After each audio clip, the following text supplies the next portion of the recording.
네, 오늘 저희가 함께 공부할 본문 말씀은 대종경 인과품 9장 본문 말씀이네요.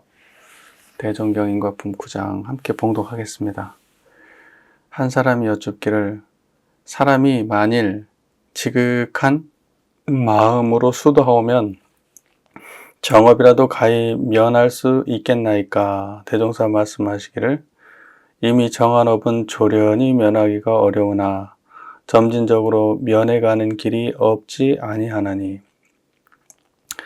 공부하는 사람이 능히 육도사생에 변화되는 이치를 알아서 악한 업은 짓지 아니하고 날로 선업을 지은즉 악도는 스스로 멀어지고 선도는 점점 가까워질 것이며 혹 악한 인연이 있어서 나에게 향하여 옛빚을 갚는다 하여도 나는 도심으로 상대하여 다시 보복할 생각을 아니한즉 그 업이 자연 쉬워질 것이며 악과를 받을 때에도 마음 가운데 항상 죄업이 동공한 자성을 반조하면서 옛빚을 청산하는 생각으로 모든 어변을 풀어간다면 그러한 심경에는 천만 죄고가 화로에 눈 녹듯 할 것이니 이것은 다 마음으로 그 정업을 소멸시키는 길이요 또는 수도를 잘한 즉 육도 세계에 항상 향상의 길을 밟게 되나니 어떤 악연을 만날지라도 나는 높고 그는 낮으므로 그 받는 것이 적을 것이며 덕을 공중에 쌓은 즉 어느 곳에 당하든지 항상 공중의 옹호를 받는지라 그 악연이 감히 틈을 타서 무난히 침범하지 못할지니 이는 위력으로서 그 정업을 경하게 하는 것이니라. 대종경 인과품 9장 말씀이 굉장히 알찬 내용으로 차 있어요. 사실 이 본문 하나면 될 것 같은 느낌이 들 정도로 내용이 굉장히 알찬데요. 한번 좀 차근차근 한번 짚어보겠습니다. 자, 사람이 만일 지극한 마음으로 수도하면 정업이라도 가히 면할 수 있겠나이까. 그러니까 정업을 면할 수 있겠냐는 거죠. 수도를 통해서 정업이 면해지느냐. 이제 이 문제에 대한 질문이잖아요. 우리가 도를 닦으면 정업이 면해지느냐. 그러니까 뭐냐면 내가 3대력을 양성하면 정업이 면해지느냐. 이런 거예요. 근데 우리는 답을 이미 알고 있죠. 자, 이미 정한 업은 조련히 면하기가 어려우나 점진적으로 면해가는 길이 없지 아니하나니 이렇게 말했습니다.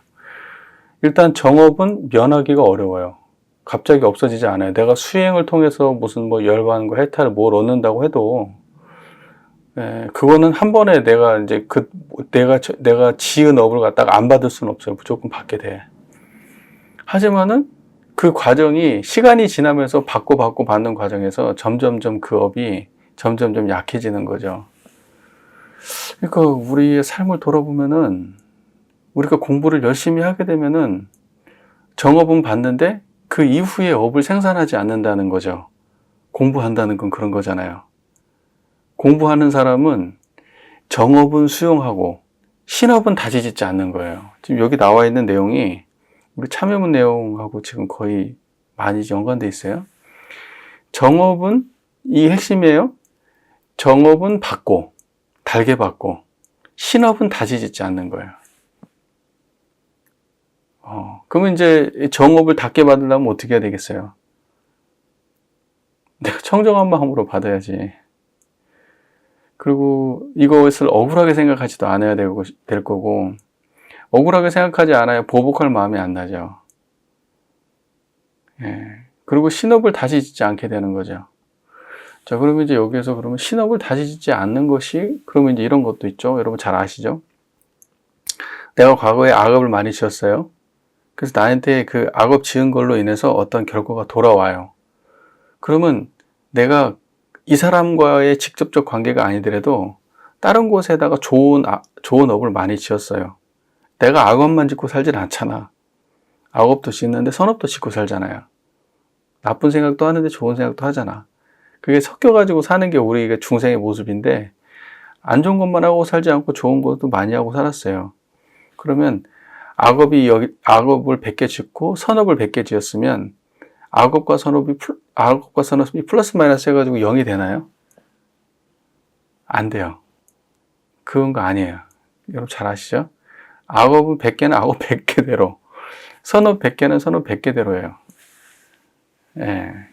그러니까 내가 예를 들면, 그리고 이제 받는 거는 반드시 와요. 그러나 받는 사람의 능력에 따라서는 그 받는 것이, 그렇죠. 내가 힘이 세고 그러면 어떤 그 무거운 돌덩이에 드는 게 별로 어렵지 않은데, 내가 힘이 약하면 무거운 돌덩이는 못 들도 작은 건 옮겨도. 그러니까 내가 가는 앞길에 내가 지어놓은 그 무거운 돌덩이가 앞에 탁 놓여 있어.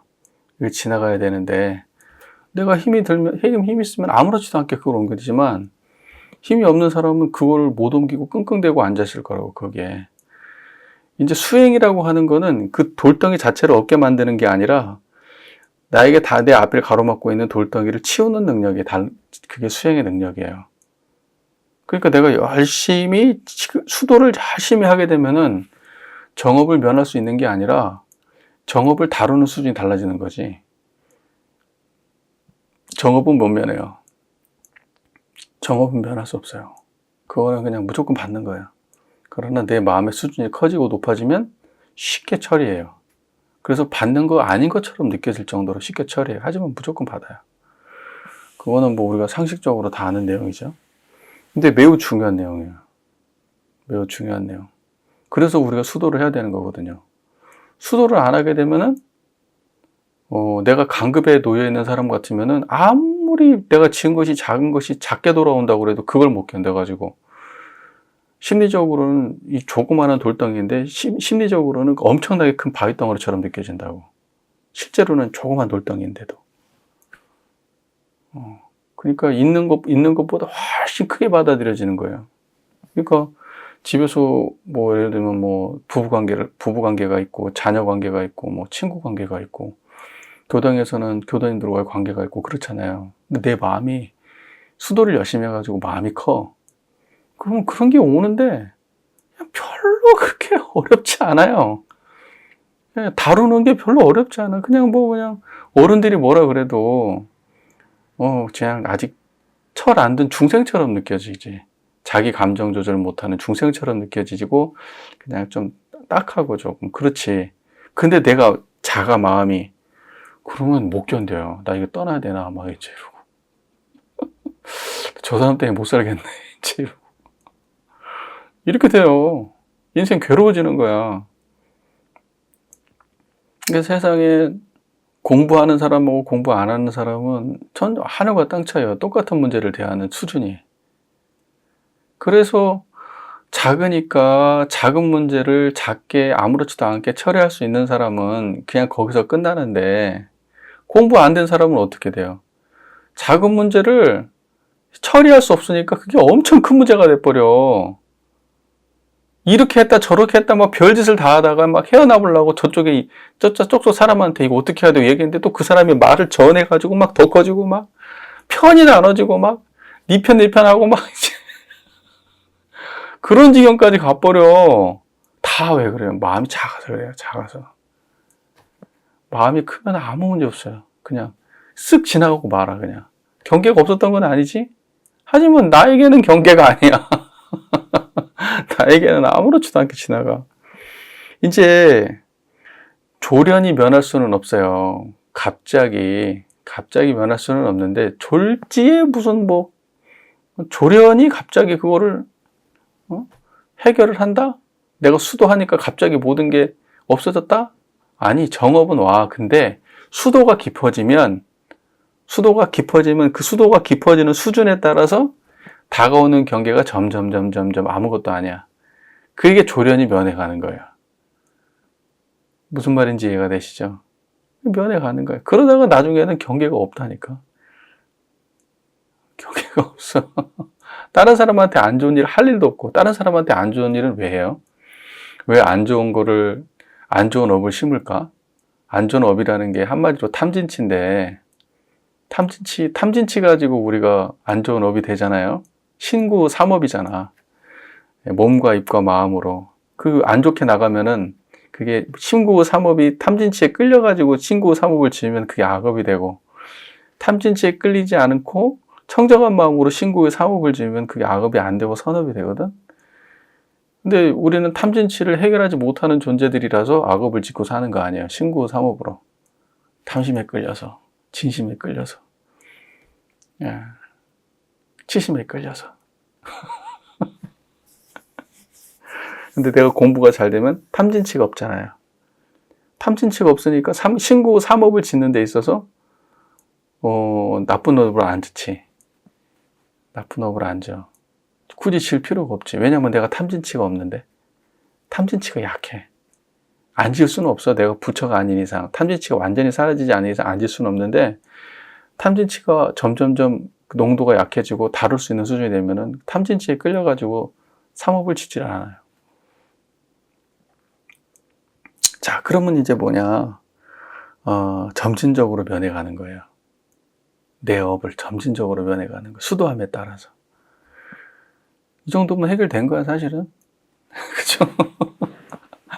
우리가 앞으로 인생을 살아가는 데 있어 걸림돌을 없애는 거 단순해. 탐진치 없는 마음을 쓰는 거야, 계속해서. 들어오는 어떠한 경계들이 있어서 항상 탐진치 없는 마음으로 대하는 거야. 신구 삼업을 지을 때. 자, 공부하는 사람이 등이 육도사생에 변화되는 이치를 알아서 악한 업은 짓지 아니하고 날로 선업을 지은즉 악도는 스스로 멀어지고 선도는 점점 가까워질 것이며. 이거 참회문에 나온 내용이죠. 참회문에 나오는 문장 거의 그대로죠. 자, 보세요. 공부하는 사람이 육도사생에 변화되는 이치는 뭐예요? 이거 이런상 서문에 나오잖아요. 사생의 심신작용을 따라 육도로 변화를 시켜. 그러니까 육도의 변화는 무엇으로 인해서 발생한다는 거예요? 사생의 심신작용을 통해서 육도가 발생돼요. 심신작용의 근본은 어디예요? 청정한 자리지. 심신작용은 무상이잖아요. 무상은 어디를 근본으로 해요? 유상을 근본으로 하잖아요. 상주불멸 여여자연한 자리가 항상 내가 기반이 되어 있으면은 심중에 내 마음의 심신작용을 다룰 수 있는 역량이 생기고, 그러니까 그 순서를 잘 봐야 돼. 내 마음을 내가 훌륭하게 만들고 싶지. 심신작용을 훌륭하게 써가지고 천도, 인도, 수라, 축생, 악의 지옥의 육도, 윤회의 수레바퀴에서 벗어나고 싶지. 이왕이면은 천도, 인도, 수레, 축생, 악의 지옥의 육도, 수레바퀴 중에서 천도에 있으면 제일 좋고, 그것마저도 넘어서면 더 좋고. 근데 천도에도 복이 닿으면 떨어진다고 하잖아요. 천도에도 우리는 오래 머무를 수 없어요. 왜냐면 천도도 인과의 세계고 무상의 세계니까. 천도도 오래 못 버텨. 잠깐 천도에 있다가, 그러다가 주변 인연이 좋으면 좀 오래 버티다가, 그러다가 결국은 내려오게 돼 있어요. 왜냐면 나는 그 경지에 가서 주변이 다 좋아야 올라가는 거예요. 천도는. 내가 지은 게 다 좋아. 근데 내 주변의 인연들도 내 마음대로 되나요? 안 되지. 일이 내 마음대로 되나요? 안 되지. 살다 보면은 사람도 이런 사람 저런 사람 만나고 이런 일 저런 일 겪는 과정에서 지금은 좋았다가 결과적으로 인도, 축생, 악의 지옥까지 떨어져. 근데 공부 있는 사람은 어떻게 돼요? 천도에 있을 때 청정해요. 천도에 있을 때 청정해. 그러면 인도에 떨어져도 청정해. 수라에 떨어져도 청정해. 악위에 떨어져도 축생, 지옥에 떨어져도 청정해. 이제 이렇게 해가지고 육도윤회를 청정함으로 대할 수 있어야 그래야 육도윤회를 초월하는 거예요. 해탈하고 열반할 수 있는 거예요. 그래서 중요한 거는 뭐냐면 천도에 있어야 되겠다라는 생각은 안 된다는 거예요. 천도는 반드시 움직이는 세계고 유지할 수 없어요. 시간 되면 떨어져. 그럼 나는 어떻게 해야 되느냐? 항상 청정해야 되겠다 이렇게 생각해야 돼요. 항상 청정해야 되겠다. 천도에 있어도 청정해야 된다. 내가 막 좋은 일 있고 순경이 있고 막 행복하고 그래도 항상 나는 청정해야 돼. 청정한 가운데서 천도에 있어야 돼. 내가 괴로워도 지옥에 있어도 청정해야 돼. 그게 이제 그것이 바로 육도윤회를 벗어나는 길이에요. 뭔 말인지 이해가 되시잖아요. 네, 육도윤회를 벗어나는 길은 천도, 인도, 수라, 축생, 악이 없는, 지옥이 없는 다른 제3의 세상이 있는 게 아니에요. 천도, 인도, 수라, 축생, 악귀, 지옥이 없는 제3의 구역이 있는 게 아니야. 그쪽으로 가는 게 아니라 천도, 인도, 수라, 축생, 악귀, 지옥을 지옥으로 펼쳐지는 그 세상에서 벗어나 있는 거예요. 우리는 지은 걸로 인해서 그동안에 탐진치로 인해서 신구 삼업을 지는 과정에서 어딘가에 살고 계세요. 대부분은 인간계에 살고 계시지. 그러니까 고락 상반하는 곳에. 경계가 특별히 없으면 천국에 가깝고 경계가 많으면 약간 좀 밑에 수라, 싸움질이 있고 화나고 조금 경계 있는 곳으로 떨어지죠. 그래서 우리가 평소에는 아마 인간계에 살고 있어요. 대부분의 사람들은 인간으로 태어나서 인간계에 살아. 고락이 상반하는. 그러면 이제 그때 어떻게 해야 되느냐? 청정한 자리를 계속 유지해야지. 그래서 위로 올라가도 청정해서 청정하고 밑으로 내려가도 청정하고. 그렇게 공부해야 돼요. 그래야 심신작용을 자제로 하는 거예요. 이거 되게 중요한 얘기니까 뭐 잘 아시겠지만 처처불상 사사불공이 그런 거예요. 처처사사, 이 처처불상 사사불공의 처처사사라는 게 그게 육도예요. 육도.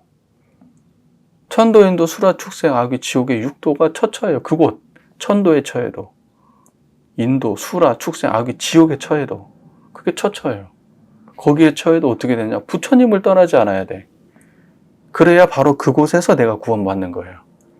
천도에 떨어졌으면 천도에서 구원받고, 축생에 떨어졌으면 축생에서 구원받고, 지옥에 떨어졌으면 지옥에서 구원받고. 그런 거예요. 이해가 잘 되죠? 많은 사람들이 육도 윤회와 해탈에 대해서 잘 이해를 못해. 윤회와 해탈에 대해서 명료하게 이해하셔야 돼요. 그리고 육도는 무엇로 인해서 건설되느냐? 사생의 심신작용을 통해서 육도가 변화가 된다고 돼 있어요. 심신작용. 그러면 심신작용이라고 하는 거는 유상이에요? 무상이에요? 무상의 심신작용이잖아요. 그러면 심신작용이 여러분의 기분이에요. 기분. 여러분의 기분. 심리학적으로 따지면 여러분의 기분이야. 기분 좋아. 그럼 어디야? 육도 중에? 천도. 기분이 굉장히 나빠. 어디야? 지옥. 그냥 애매하고 그냥 평범해. 그러면 인도. 자꾸 짜증나고 화나. 그러면 수라. 그 다음에 이제 천도, 인도, 수라, 축생. 축생은 뭐예요? 고통받는데 고통받는지도 모르고 살아. 자기 인식이 없어. 고통받는지도 모르고 살아. 축생이에요, 축생. 고통받는데 고통받는지도 모르고 그걸 탁 품고 와. 겉으로 웃으면서 살아. 축생이야, 축생. 악귀는 어때요? 참 마음속에서 끊임없는 욕망이 솟구치고 있는데 하나도 채워지지 않는 갈등 속에서 막 몸부림치고 살아. 그러면 그게 악귀야, 악귀. 그게 다 심리적 변화예요. 심리적 변화. 우리의 심리적 상태에 따라서 육도가 변화되는 거야. 그러면 그 육도는 우리가 이 생에 태어나가지고 죽을 때까지 사람으로 사니까 인간이냐, 인간계에 사냐, 그런 뜻 아니죠. 우리의 마음 세계를 6가지로 구분한 거지. 우리의 고통의 마음 세계, 변화하는 마음 세계를 6가지로 구분한 거지. 근데 과거 불교에서는, 구불교에서는 어때요? 그러한 죽어서 가는 세계가 있다고 봤어요. 6가지의 세계가 따로 있다. 그러나 원불교에서는 심신작용에 따른 이생의 변화도 이생에 지금 바로 즉각 나타나는 변화다. 이렇게 보지. 근다고 해서 그 옛날에 있었던 그 육도에 대한 개념을 완전히 무시하거나 그런 건 아니겠지만, 원불교에서 추구하는 거는 대종사님 법문 말씀대로 심신작용에 따른 변화다. 이렇게 보니까 지금 이 순간의 심신작용이 육도를 결정하고 있다. 이런 거잖아요. 그리고 그거를 심신작용을 내가 초월할 수 있다면 육도로부터 자유한 거예요. 그럼 초월은 어디에 있느냐? 무상의 심신작용이 있는 게 아니라 유상의 상주불멸 여여자연에 있는 거예요. 그 유상의 상주불멸 여여자연자리를 떠나지 아니하고 내 마음속에서 일어나는 수많은 심신작용을 놓치지 않으면, 그러면 그 사람은 심신작용 속에서, 변화하는 심신작용 속에서, 육도윤회 속에서 초월을 경험하는 거예요. 지금 저를 보고 있잖아요. 이 소리를 듣고 있잖아요. 근데 보고 듣는 가운데 청정하다니까요. 여러분, 화나고 짜증나는 가운데 청정하다니까요. 기쁘고 행복한 가운데 청정하다니까요. 알고 모르는 가운데 청정해요. 막 답답한 가운데도 청정해요. 그 청정함을 놓치지 않아야지 육도윤회에서 해탈할 수 있어요. 이해가 잘 되시죠? 그래서 자 보세요. 공부하는 사람은 어떻게 되느냐? 능히 육도사생의 변화하는 이치를 잘 알아서 육도사생은 어떻게 해? 악업을 안 지어야지. 악업은 뭐예요? 심신작용을 어떻게 하는 거야? 심신작용을 안 좋게 하는 건 악업이지. 타인한테 안 좋은 말을 한다든지 안 좋은 생각을 하는 부정적인 생각, 탐진치에 끌려가지고 피해를 입힌 자기 스스로를 안 좋게 한다든지 타인을 안 좋게 하는 심신작용을 하면 그것이 악업 짓는 거예요. 그리고 모두가 좋은 생각, 평안한 생각, 이러한 생각으로 모두를 대하고 자기 자신을 대하면 선업 짓는 거지. 그렇게 하다 보면은 실제적으로 우리가 살고 있는 이 세상에서 악업은 점점점 사라지고 선업은 날로 지어가지. 그러니까 악업은 날로 점점점 없어지고 선업은 쌓여가. 그러면 좋을 일이 많지. 그럼 좋을 때도 청정해야 돼. 그것도 변하니까. 그러면 이제 악업은 조금 쌓았지만 결국 악업이 있지. 그때도 청정해야 돼. 그 악업이 커질 수 있거든.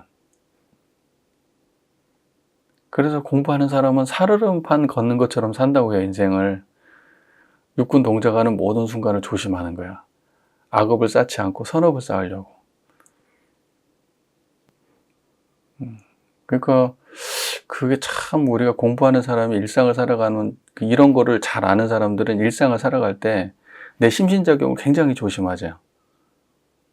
그리고 근데 조심만 한다고 되나? 내가 청정함이 있어야 조심도 할 수 있는 거예요. 당장 내가 내 감정대로 확 끌려가거나 내 평소에 분별주착심 확 끌려가지 않을 청정한 그런 기반이 있어야지 그게 조심도 되는 거야. 통제도 되고. 그냥 조심한다고 막 되나? 유상의 힘이 없으면 조심이 안 돼. 말로만 조심이지. 그 양성 공부가 안 되면 실제 조심이 안 돼. 생각만이지, 생각만. 자, 그 다음에 선이 이제 악업은 점점점 악업은 멀어지고 선도는 가까워지는 이제 그러한 삶을 살아야 된다는 거죠. 심신작용 때문에 발생하는 거니까. 그리고 심신작용은 그 유상한 경지를 그 해탈의 육도윤회를 해탈하는 그 경지를 갖다가 자각한 상태에서 심신작용을 해야지 선도는 날로 가까워지고 악도는 스스로 멀어지게 할 수 있다는 거예요. 자, 봅시다. 그러니까 앞에서 얘기했던 정업은 조련이 면하기 어렵다 할 때 정업은 그거는 이제 악도만 있는 거는 아니겠죠. 그 정업 안에는 선도도 있는 거예요. 선업도 업이고 악업도 업이니까. 근데 이제 선업은 좋아하고 악업은 싫어하면서 선업에 집착하고 악업에 집착하면서 중생이 이제 도통스러워지는 거죠. 그럼 이제 선업이 다가올 때는 악업이 다가올 때 여러분 어떻게 하시겠어요? 선업이 다가올 때는 악업이 다가올 때는 청정해야 되겠지. 그죠? 근데 이제 대부분의 사람들은 공부를 언제 하느냐? 선업이 다가올 때는 푹 빠져 있고, 푹 빠지지. 그냥 아주 그 속에 푹 빠져가지고 그냥 막 살고. 악업이 올 때는 막 이건 이제 내가 막 밀린 업이 왔다고 난리치고 있는데 사실 선업이 다가올 때도 그것도 업이 밀려오는 건데 그건 모르잖아. 그때 공부 안 하잖아. 그러니까 선업을 좋아하는 마음이 악업을 고통스럽게 하는 마음하고 다른 마음이 아니에요. 선업에 빠져 있는 사람일수록 악업이 더 고통스러운 법이야. 그렇지 않겠어요? 그 선업일 때 공부한 사람이 악업일 때 수월할 거예요. 엄청 중요한 얘기야. 평소에 공부해야 돼. 평소에. 좋은 일 있을 때 공부해. 좋은 일을 느끼지 말라는 건 아니에요. 좋은 일을 느끼는 가운데도 청정할 수 있다고. 청정한 자리에 놓기지. 거기에 빠져있지 말고.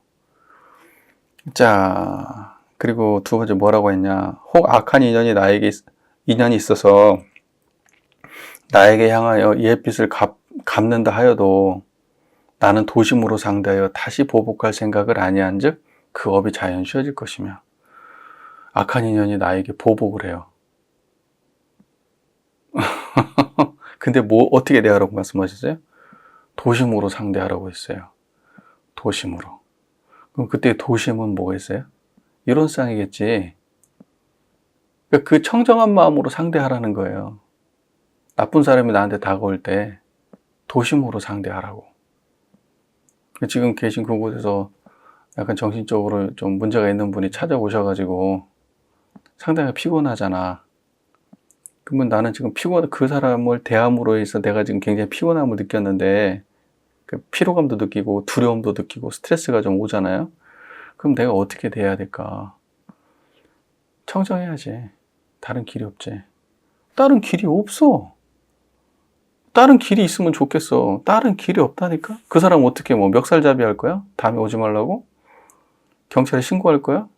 지금 범죄도 안 저질렀는데 저 사람의 눈빛이 굉장히 불편하고 그 전에 관계가 이렇게 했으니까 좀 안 오겠으면 좋겠다 그러면 경찰이 너 당신 오지 마세요 이래? 그렇게 할 거 아니면 답은 정해져 있는 거야. 청정하게 대하는 거야. 청정하게. 뭔 말인지 이해되시죠? 또 아까 또 교무님 또 얘기했잖아요. 또 어떤 교무님하고 교도님들끼리 또 어떤 문제가 발생돼 가지고 오네 안 오네 그러고 또 갑자기 막 법회 시간에 막 엉뚱한 말씀 하시고 불만을 막 대중석상에서 이야기하고 그런 상황이 발생하면 어떻게 할 건데? 어떻게 할 거야? 그러면 도심으로 상대해야지. 다른 길이 없어요. 도심으로 상대한다는 청정한 마음으로 상대하는 거야. 근데 도심으로 그걸 상대 안 하면 어떻게 될까? 일이 더 꼬이지. 더 안 좋아지고 계속해서 안 좋아지지. 그러다가 큰 대가를 치러요. 큰 대가를. 그리고 두고두고 안 좋은 인연으로 남지. 그럼 방법은 하나밖에 없어. 도심으로 대하는 거야. 나도 마찬가지예요. 저도. 누군가가 상황을 내가 다 알지. 그러지만 내가 저걸 잘못한 것도 아니고 이런 상황도 있잖아. 매우 억울하고. 전혀 저분한테 내가 그런 대접을 받아야 될 상황이 아닌데 그런 경우에 어떻게 해야 돼? 도심으로 상대해야지. 어떻게? 도심으로 상대하면 미안할 일은 사과할 수 있고 용서할 일은 용서할 수 있고 네.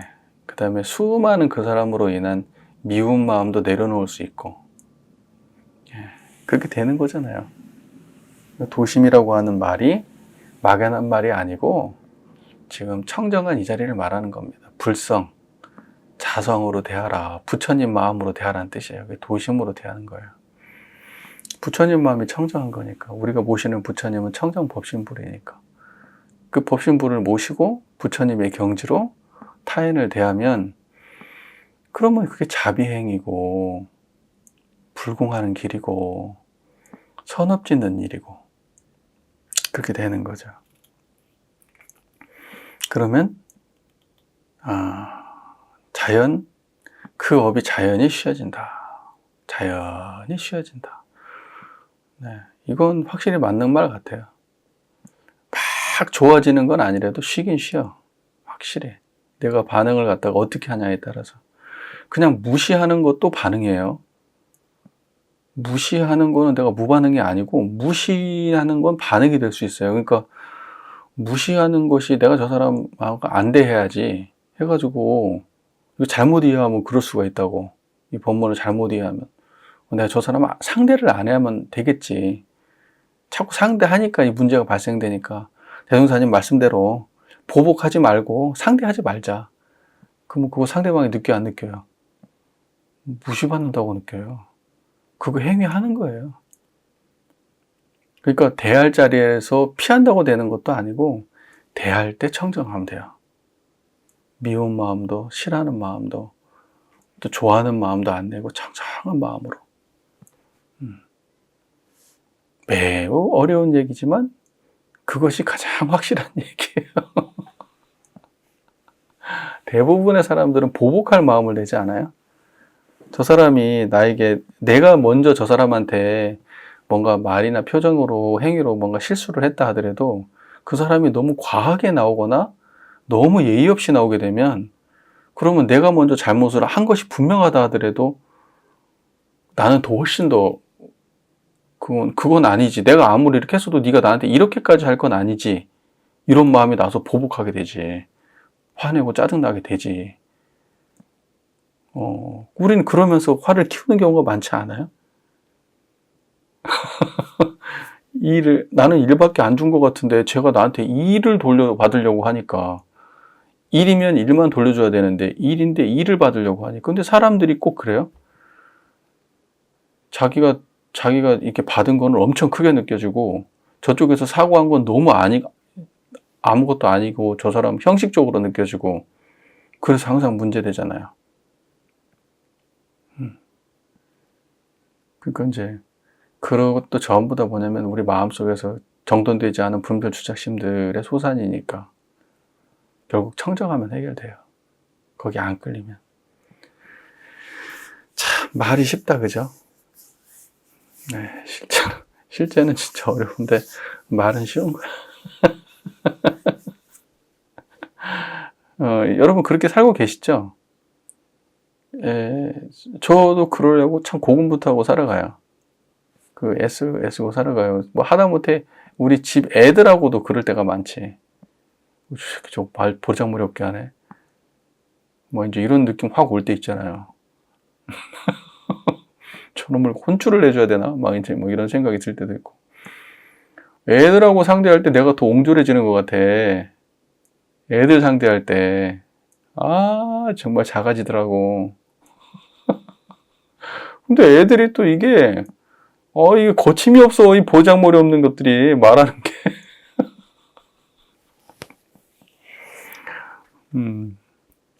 그래도 말하면 차근차근 예쁘게 얘기하면 알아듣긴 들어.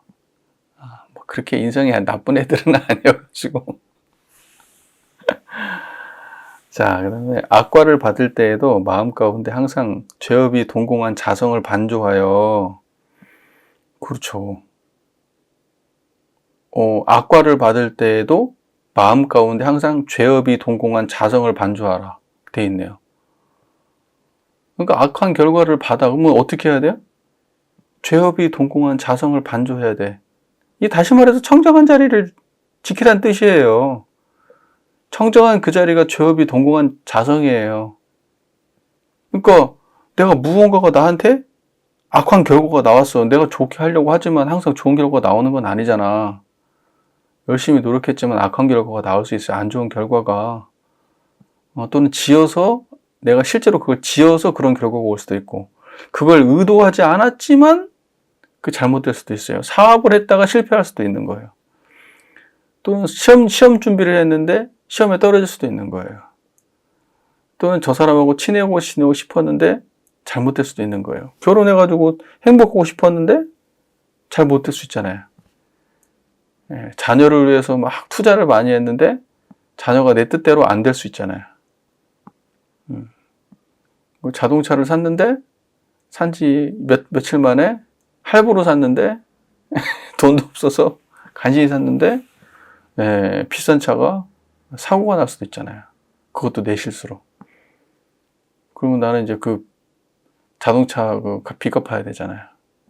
그러니까 우리의 삶은 그렇게 안 좋은 일도 많이 생길 수 있어요. 그럼 그때마다 어떻게 할 거야, 답이? 많은 사람들이 10가지 일 있으면 10가지 답을 생각하지만 그렇지 않다고요. 10가지, 수백 가지 그런 경우에 따라서 다 답이 있는 게 아니야. 결과적으로 그 모든 것들은 죄업이 동공한 자성을 반조해서 해결해야 되는 거라고. 그죠? 그러니까 우리가 현장에 나가가지고 현장에 있으면서 교도님들께 공부 가르치고 불법을 전하고 대종사님 교법을 전한다고 하지만 그 개별적인 사안들에 대해서 내 경험을 전해주고 이렇게 해서 되는 게 아니라니까. 결국은 일원상 한 자리 전해줘야 돼. 스스로 자기 자성을 자각하고 죄업이 동공한 자성을 자각하고 그 자리에 의지하고 그 지혜로 그 문제를 대할 수 있게 그렇게 도와주는 게 우리가 해야 될 일이야. 생각보다 단순 명료하네. 그 다음에 옛 빚을 청산하는 생각으로 모든 업을 풀어간다면 그러한 신경에는 천만 죄고가 화로의 눈녹도 될 것이니. 이것도 다 참회문에 나온 내용이네, 그죠? 그러겠죠. 죄업이 동공한 자성을 반조하면서 자성, 청정한 이런 쌍자리를 반조하면서 내 마음속으로는 어떤 생각을 갖느냐? 옛 빚을 청산하는 거구나, 이 일이. 이렇게 생각을 한다는 거예요. 단지 그냥 옛 빚을 청산해야지 하고 그냥 그거를 갖다가 내가 받아들여서 되는 게 아니고 앞에 뭐가 필요해요? 자성을 반조해야 돼요. 자성 반조와 내 마음, 심정적으로는 그렇게 받아들인 두 마음이 함께 공존해야 된다는 거예요. 아, 옛빚을 청산해야 되겠다. 그렇게 그런 마음도 내야 되고, 이걸 내가 수용해야지, 옛빚을 청산해야지 하는 마음도 들면서도 자성 반조까지 함께 이루어져야 된다는 거예요. 그런 마음. 자, 이것은 다 마음으로 그 정업을 소멸시키는 길이요. 자, 마음으로 정업을 소멸시키는 길은 별로 어렵지 않네요. 자, 정리해 볼까요? 육도 사상에 변화되는 이치를 알아서 악한 업은 짓지 말고 선한 업을 지어. 그러면 악도는 멀어지고 선도는 가까워집니다. 육도 사생은 항상 변화되는 거지 고정적이지 않아. 내가 심신작용 쓰는 거에 따라 달라져. 그걸 자각해야 돼요. 그리고 그 다음에 뭐라고 말씀하셨냐. 악한 인연이 있으면 나한테 어떤 해코지를 하거나 나한테 악한 업을, 나한테 빚을 갚는다고 오더라도 나는 도심으로 상대해. 그리고 보복할 생각을 안 해. 이렇게 되면은 또 그 업이 쉬워져. 그리고 자성을 반조해. 죄업이 동공한 자성을 반조해. 그리고 옛빚을 청산하는 마음을 내. 그러면 그 죄고가 화로에 눈녹 녹아버려. 자, 이거는 전부 다 다른 말이에요? 같은 말이에요? 지금 세 가지로 설명은 하셨거든? 세 가지로 설명을 하셨어요. 근데 이 맥락은 같은 말이에요? 다른 말이에요? 같은 말이에요. 자, 이걸 종합해서 말씀을 드릴게요. 유상과 무상이에요. 자, 항상 유상의 자리로 초월해야 되고, 모든 경계를. 그 다음에 두 번째, 무상으로는 어떤 말을 했냐? 나에게 돌아오는 것은 그 빚을 갚는다. 보복하지 않는다. 또 좋은 생각을 낸다. 이왕이면 좋은 업을 많이 짓는다. 요 세 가지예요. 그렇게 무상적으로는 그런 행동을 하는 거야. 좋은 생각과 좋은 행동을 하고, 그 다음에 보복할 생각하지 않고, 그 다음에 내가 옛날에 지은 업을 청산하는 걸로 생각하는 것. 이게 무상으로서 그 문제를 대하는 거고, 유상으로는 항상 청정한 자리에, 죄복이 동공한 자리를 챙기고 도심으로 대하는 거예요. 그러면은 그것이 마음으로 그 정업을 소멸시키는 길이에요. 굉장히 심플하죠? 심플해요. 근데 이게 쉬운데 이 방법은 이렇게 간단한데 실제 안 되는 게 문제겠지? 그러니까 일상에서 청정하고 연습 안 하면 안 된다니까. 난 진짜로 사람들한테 많이 강조해. 아는 거는 이렇게 금방이라도 안다니까? 내가 어떻게 인생을 행복한 낙원 생활을 할 건가, 광대무량한 낙원 생활을 할 건가, 아는 거는 이 몇 줄에 다 남겨 있어요. 사실은 이거 하나 실천하면 인과에 다 통달한 사람이지 뭐겠어. 근데 안 되잖아. 일상에서 청정해야 돼. 그걸 말고 다른 길이 없어요. 실제로 지금 청정하십니까? 지금 청정해? 지금 청정해야 돼.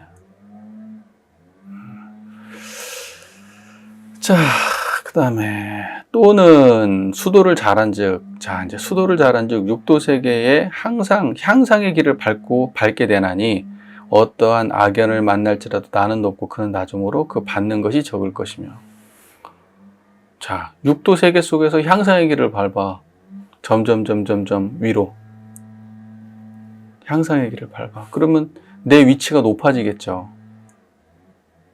내 위치가 높아지겠지. 내 위치가 높아지면 다른 사람들이 무언가를 나한테 하려고 해도 내 위치가 높아지면 수월하게 끝난단 말이에요. 근데 위치가 낮아. 어떻게 돼요? 낮으면 낮을수록 저 사람보다 더 낮아. 낮으면 낮을수록 훨씬 더 큰 보복이 오겠지. 안 좋은 일이 더 오겠지. 수도를 해서 자기의 어떤 이 법의 수준을 높여야 돼요. 그러면 정업을 면할 수 있어요. 정업을 점점 감수해서 받을 수 있어요. 안 받을 수는 없고. 그 다음에 덕을 공중에 쌓은 즉 어느 곳에 나가든지 항상 공중의 옹호를 받는지라 그 악연이 감히 틈을 타서 무난히 침범하지 못할지니. 덕을 어디에 쌓아요? 공중에 쌓는다고. 그게 무슨 뜻이에요? 많은 사람들한테 덕을 베푼다는 뜻이에요. 선업을 지어도 여러 사람한테 선업을 많이 지어요. 그러면 이 사람이 어려운 일을 당하면 어떻게 될까요? 도움을 주거나 이렇게 울타리가 되어주지 않겠어요? 내가 세상을 향해서 많은 사람을 향해서 좋은 업을 많이 심어 놓으면? 그러지 않겠어요? 내가 나쁜 짓을 하고 살면 어때요? 남들이 안 도와주지. 외면하지. 내가 진짜 필요할 때. 근데 조금이라도 뭔가 내가 힘들 때 도움 받았다고 하면 도움 주고 싶지 않겠어요?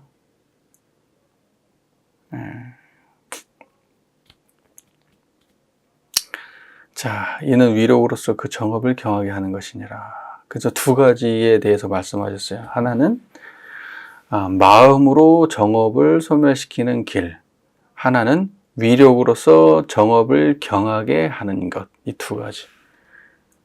자, 정리할게요. 마음으로서 정업을 소멸시키는 길은 유상과 무상. 무상은 마음을 이제 생멸심을 내는 것이죠. 이것은 내가 전생에 지은 것을 내가 받는 것이구나 라고 달게 받는 것. 그러니까 또 보복하지 말아야 되겠구나 라고 보복하지 않는 것. 그런 마음을 내는 거예요. 그리고 내가 항상 진급하는 마음을 써야 되겠구나 해가지고 항상 행복하고 긍정적이고 남들한테 베풀고 하는 그런 좋은 마음들, 그런 좋은 마음들을 쓰면서 선업을 많이 닦는 것. 그것은 내가 무상심으로써 정업을 소멸해 가는 길이고, 무상을 연마함으로써. 그럼 유상 차원에서는 어떻게 해요? 상주불멸 여여자연한 우리의 청정한 자성을 모든 순간에 잃지 않고 그 자리를 챙기는, 그렇게 하는 거예요. 그렇게 함으로써 점점 정업을 소멸시켜 가는 거예요. 그게 마음으로써 정업을 소멸시키는 길이야. 마음으로. 우리의 마음의 힘으로. 수행을 통해서. 자, 그러면 위력으로서 정업을 어떻게 하는 거냐? 두 가지를 말씀하셨어요. 수도를 열심히 해서 내가 육도 세계 속에서 향상의 수준에 있으면 나에게 올 수 있는 업들이 못 온다는 거예요. 왜? 내가 수준이 높으니까. 위력으로서 정업을 소멸시키는 길이에요. 이 말 이해돼요? 네. 그러니까 여러분이 소시적에 친구하고 싸웠어. 그래갖고 내가 그 친구를 갖다가 때려가지고 코피를 터뜨리고 막 부모님 오고 난리가 났어. 이제 그랬어. 근데 이제 나중에 서로 이제 원수가 됐어. 이제 안 만나 서로. 근데 나중에 이제 자랐는데 내가 인생이 꼬라박았어. 인생을 꼬라박아가지고 힘든 상황이 됐어. 근데 그 친구를 만났어. 내가 때린 친구를. 근데 걔는 높은 애가 돼 있어. 그럼 어때요? 딱 만났는데 나한테 함부로 할 수 있어, 없어? 그놈이 나쁜 맘 먹으면 함부로 할 수 있지. 왜냐하면 나는 힘이 없으니까. 그 말 이해되시죠? 근데 내가 때린 놈인데 내가 나중에 보니까 장관이 돼 있어. 그리고 얘는 그냥 평범한 사람이야. 근데 내가 때린 놈이라고 하지만 그리고 얘하고 나하고 사이가 안 좋다고 하지만 얘가 나한테 해코지 할 수가 있어요, 없어요? 해코지 못해. 왜냐면 내가 너무 높은 위치에 있으니까. 마치 그런 거와 같은 거라고. 마치 그런 거와 같은 거예요. 우리가 3대력을 열심히 닦아가지고 내적 수준이 높아지잖아요? 높아지면은 사람이 함부로 못해요. 그 사람을. 그건 사회적인 지위가 높고 이런 차원이 아니라 인격이 훌륭한 사람한테는 함부로 할 수가 없어. 마음 씀씀이가 훌륭하고. 그럼 저 사람이 와가지고 예전에 안 좋았던 일을 들추면서 나한테 막 다가온다 그래도 이 친구가 이미 마음 씀씀이가 아주 훌륭한 사람이야. 그럼 어때? 와가지고 뭔 얘기를 하려고 하다가도 야, 내가 아직까지도 쟤한테 쟤 지금이 그때 걔가 아닌데 지금 막 무슨 말인지 이해가 되시잖아요. 그럴 수 있는 거라고. 그럴 수 있는 거예요. 그게 위력으로 정업을 소멸해 가는 길이죠. 그 다음에 이제 덕을 갖다가 어디에다 베푸냐. 많은 사람들하고 관계 속에서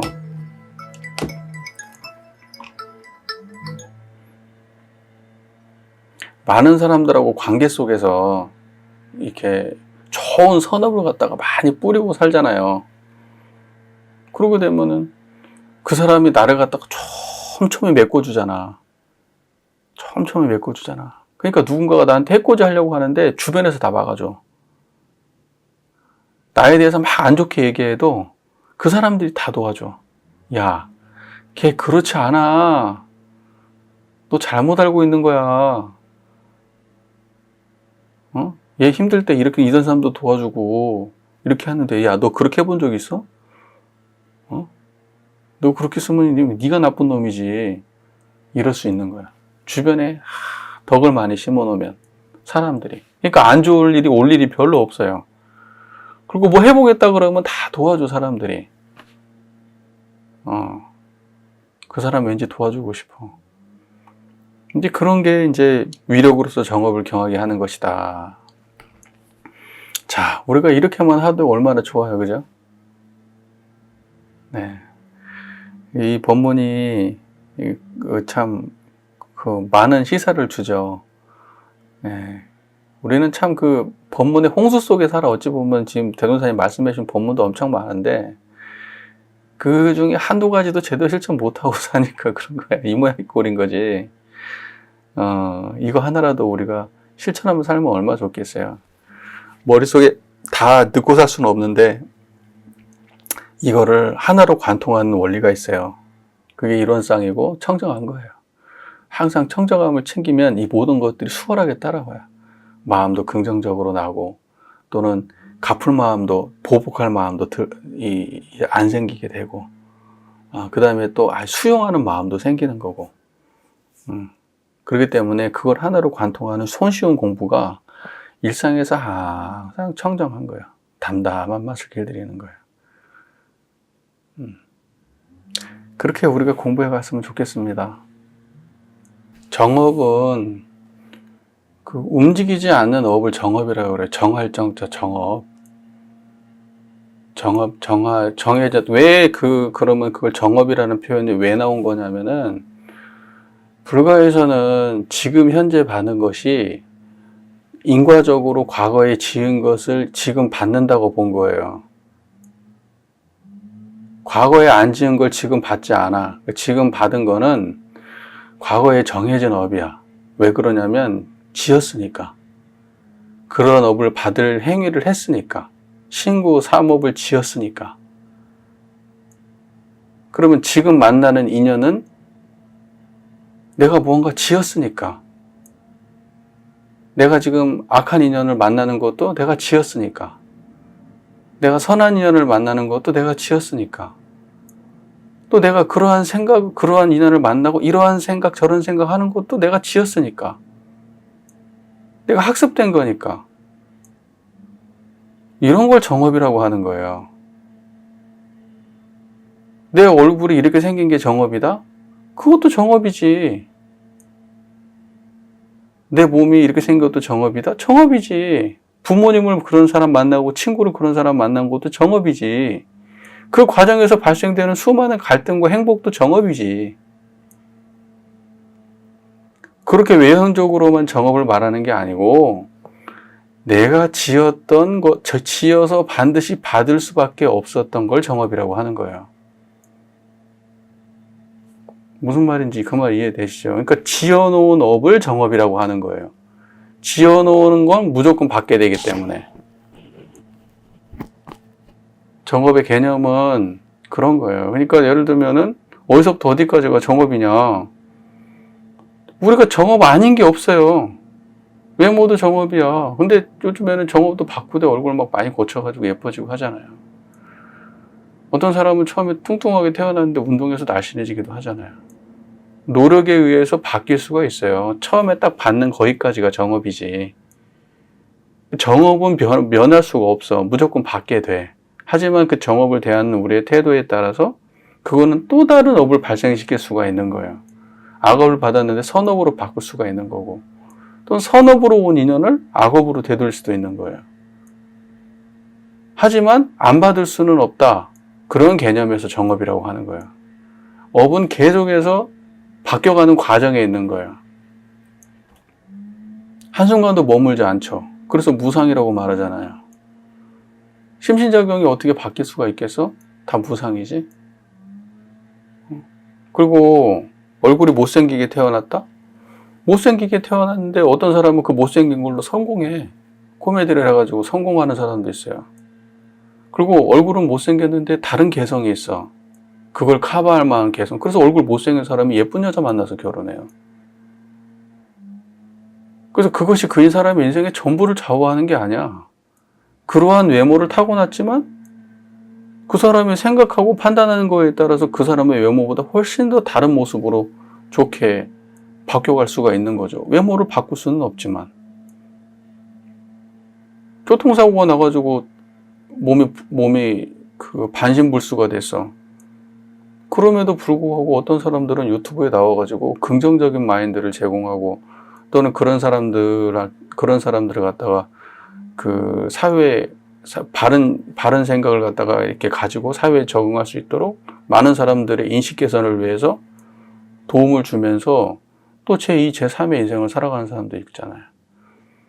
온 것은 받을 수밖에 없어. 받고 난 그 이유가 문제지. 그래서 온 것은 받을 수밖에 없다는 차원에서 정업이라고 하는 거예요. 그리고 정업은 반드시 그 이후에 우리의 심신작용에 의해서 바꿀 수 있는 거예요. 무슨 말인지 이해가 되시잖아요. 야구공을 던졌으면 나한테 당연히 달려와요. 무조건 오게 돼 있다고. 저쪽에서 세게 던져든 약하게 던지든 무조건 나한테 오게 돼서 땅바닥으로 굴러오든. 근데 그걸 갖다가 어떤 사람은 아무렇지도 않게 처리하고 받고 어떤 사람은 그게 맞고 울겠지. 쓰러질 수도 있는 거고. 야구공이 날라오는 그 상황은 정업이에요. 우리의 삶에 어떠한 순간도 다 정업으로 와. 하지만 그때그때마다 우리가 심신작용을 통해서 그 세계를 다르게 전개해 내가 나가는 것이 그게 공부라고 하는 거예요. 정업이 없다고 하면은 우리는 수행할 필요가 없어. 그냥 운명론을 따르면 되지. 정해진 건데, 그거 뭐 이미 그렇게 내 노력에 의해서 그렇게 된 게 아니라 어떤 신의 섭리에 의해서 아니면 뭐 우주의 원리에 의해서 이미 그렇게 정해진 거야. 그게 내 노력에 들어갈 틈이 있나? 없지. 그런데 세상은 나의 심신작용에 의해서 이렇게 펼쳐지고 전개된다라고 생각하면 하나부터 열까지 내가 개입해가지고 바꾸면 안 달라질 세상이 없다고 보는 거예요. 물론 그게 쉬운 일은 아니지. 선업을 많이 안 쌓은 사람들 입장에서는 어려운 일이지. 무슨 얼굴 그렇게 생기고 이런 물리적인 건 아무것도 아니지. 불거에서 얼굴 생김새 뭐 부잣집에 태어나 어떤 아빠를 만나 어떤 친구를 만나 그런 것도 중요하지. 근데 그거보다 더 큰 업은 뭔데? 거기서 못 벗어나고 있는 게 그 사람의 업이야. 그 외형적으로 다가오는 그것이 업의 본질이 아니에요. 그걸 받아들이는 내적 태도가 본질적으로 업이라고. 사람이 왜 얼굴을 그렇게 받았는데? 왜 사람들이 저렇게 표독스럽게 생긴 얼굴이 나왔냐? 사람들한테 그렇게 돼 있다는 거야. 왜 저 사람은 저렇게 안 좋은 인연을 만나? 내가 사람들한테 안 좋은 해코지를 많이 했다는 거야. 예를 들면 과거 인연법으로 따지면 그렇게 했다는 거야. 그러면 그걸 알고 나면 그다음부터 어떻게 하면 되는데? 바꾸면 되지, 그거를. 물론 쉬운 일은 아니지만은. 거기가 본질이지. 지금 내가 지금 뭐 얼굴 생김새가 뭐고, 이게 뭐가 중요해, 그런 거는. 그것이 문제가 아니지. 내가 지금 부모를 갖다 만났는데 어떤 애는 너무 똑똑한 부모를 만나가지고 공부 못한다고 스트레스 받고 해가지고 나중에 정신분열증을 일으켜. 부모 잘 만나가지고. 부모가 너무 똑똑하고 너무 돈 많고 너무 엘리트라. 근데 어떤 애는요, 부모를 잘못 만났어. 아빠가 무기력해. 알코올 중독이야. 집도 가난해. 그런데 얘는 독한 마음을 먹고 공부를 해가지고 성공을 해. 훌륭한 사람이 됐어. 자, 그러면 나중에 돌아놓고 보니까 뭐가 중요했어?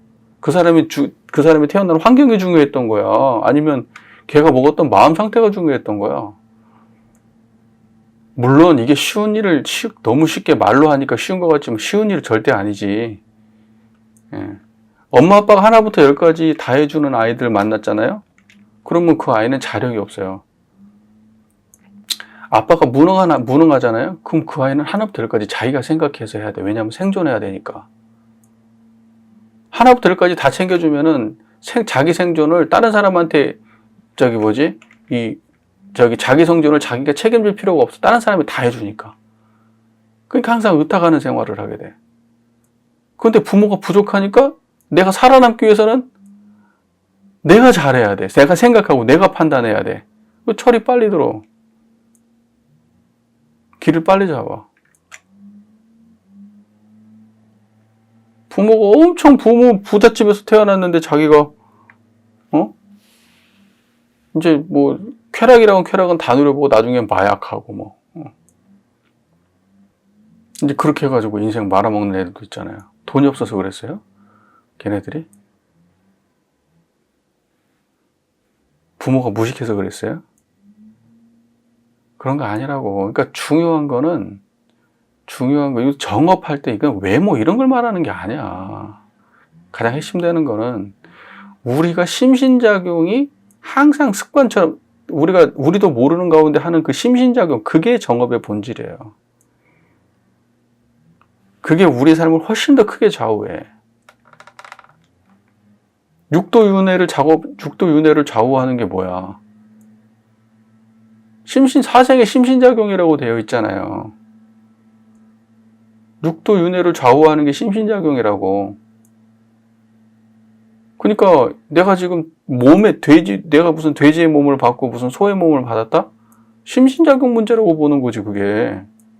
내가 과거에 심신작용 해가지고 지은 결과로 내가 지금 이 얼굴을 받았는데 본질이 얼굴이겠어?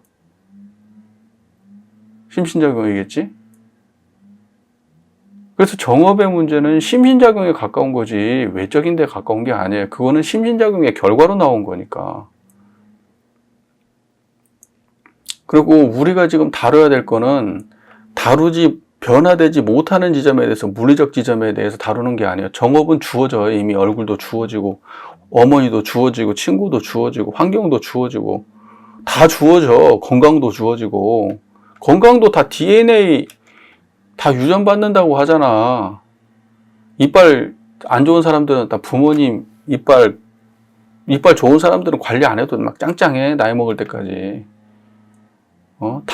부모님이 당뇨 없으면 자식도 당뇨 없는 확률이 높고, 부모님이 치매 높으면 자녀도 치매 있을 확률이 높고, 부모님이 암 있으면 자녀도 암 있을 확률이 높아. 요새 의학이 그러더라고. 나 100% 걸린대. 당뇨. 의사 선생님이 그러더라. 관리 잘하면 조금 늦어지고, 관리 못하면 좀 빨리 오는데, 100%라고 말했어, 나한테. 의사 선생님이. 100%. 나 그 소리 듣고 깜짝 놀랐어. 어떻게 100%라고 말을 하지? 아버지가 당뇨를 40대 때부터 앓으셨거든요. 근데 관리를 워낙 잘하셔가지고 당뇨로 문제된 적이 없어요. 그래서 부모님 당뇨 있냐고 하니까 있습니다. 그랬더니 100% 걸립니다. 나한테 그러더라고. 자, 보세요. 그거는 정업이에요. 정업이라고. 내가 당뇨가 왔어. 정업이야. 근데 내가 관리를 잘하면 되잖아. 그럼 우리가 할 수 있는 거는 뭐냐면 변화될 수 있는 지점에 대해서만 우리가 뭔 얘기를 할 수가 있는 거예요. 얼굴을 갖다가 뜯어고치고 무슨 뭐 부모를 바꾸고 내 몸뚱아리를 바꾸고 이런 물리적 환경을 바꾸는 게 본질이 아니라고, 이 공부의 본질은. 그리고 바꿀 수 없는 거를 대상으로 삼지 않아요. 마음 공부는. 우리 인간이 할 수 있는 영역 안에 있는 것을 대상으로 삼지, 그것은 심신작용이고 그걸 통해서만이 우리가 달라질 수 있는 거고 정업을 면할 수가 있고 그럴 수가 있는 거예요. 정의가 잘 됐으면 좋겠어요. 그리고 이 정업이라는 말은 이미 불교에 있는 말이고, 불교에서는 반드시 과거에 지었던 것을 내가 지금 받는다.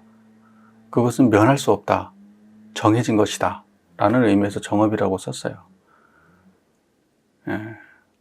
그러니까 인간관계가 다 지어놓은 걸 받는 거예요.